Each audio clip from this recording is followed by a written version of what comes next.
To take you inside the Line 6 Spider V Remote app.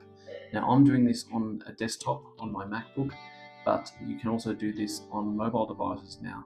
And the Line 6 software behind this is really incredible. Now, I'm going to play a track inside my demo here of this item because I'm a huge fan of the Line 6 Spider that I've got here, the Spider V20. And I just wanted to run you through what it looks like on the inside and all of the bits you can tweak. So I've got this computer hooked up through the USB input on the front of the amp.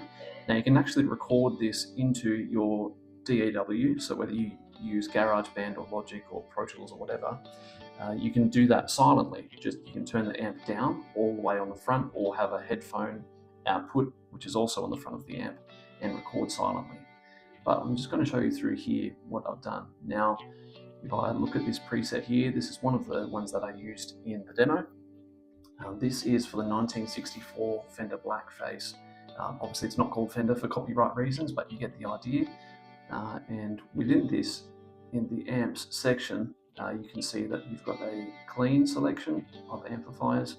So that's from really famous ones, so like the Roland Jazz Chorus sort of look. You got these lots of other great amps in here. Some you may not recognize, but some you will. You sort of get an idea of what it is. You've got this American section where you've got everything from the 50s onwards. So you've got tweed amps, you've got blackface amps, you've got silverface amps as well. You've also got some Supros, Mesa Boogies, Matchless, Buddha, lots of different types of amps that go all the way through here. Then we move on to the British style of amplifiers. So you've got, obviously all of these are the Marshalls, various models of them. So you've got, really low gain and low wattage amps up to very high gain amps up here. So like JCM 2000s. Then you're also looking into Vox amplifiers and high watts, and obviously Citrus, meaning that's an orange style amplifier, also from the UK. And then you go into high gain territory. Now again, you've got a Marshall sneaking into this section here, but then you've got these that are based on, again, Mesa Boogie sort of layouts or looks, up to, I guess these are looking like diesel sort of amps and more Mesa Boogie sort of things. So the amp selection here is amazing. Then on top of all of that, I'll go back to one of my presets, one of my favorite ones here. Yes, obviously it says I've made changes. I'm not going to keep them, so I'm just going to move on. But if I move on to this setting here, which is 1967 top boost, you can actually go to the cabinet settings as well.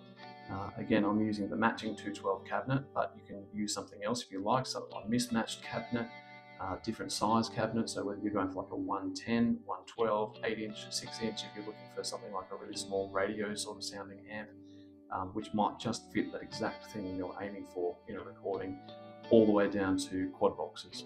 You can choose the different mics that you have on there. You can also record it in as have a classic speaker configuration, or you can opt for full range, so it doesn't have any EQ put through it, just goes straight in, and you can tweak that EQ in, again, your DAW or in GarageBand or whatnot. So there's loads of things there that you can tweak. Then we look at even all of the stomp boxes that you can add in here. So drive and dynamics, so think things like distortion, overdrive, boost, compressors, that sort of thing. And then in the modulation section, you've got everything from choruses to flanges, tremolos. Pretty well, as far as the eye can see, you've got something that can scratch that itch if you're looking for it. Now the delays are amazing. Line 6 has always been really well known for their delays. This was one of the first floor model delay pedals, the DL4.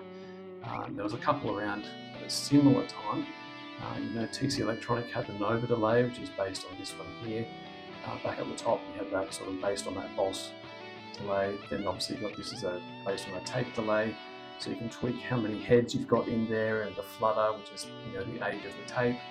Reverse delays, tape echoes. I'm a huge fan of delays, and that was really fun to mess with. Then you've got all of these random effects, so you've got lots of like synths and fuzz and that sort of thing that can make your guitar sound not like a guitar. Pitch and modulation. Now the other cool thing is on the front of the amp you've got the rotary switch, which has 16 settings, which basically gets you from 1A down to 4D. So you go from a range of, you can do lots of different instruments as well. So you've got bass, acoustic. You can go through all of these other presets that have been put in, which you can't access through the amp on its own. I mean, sure, you could find the setting if you really spent enough time on it, but unless you have the software plugged in, you don't have easy access to it like this. Long story short, you will not regret buying this. It's the best bang for your buck as far as amplifiers go. Rock and roll.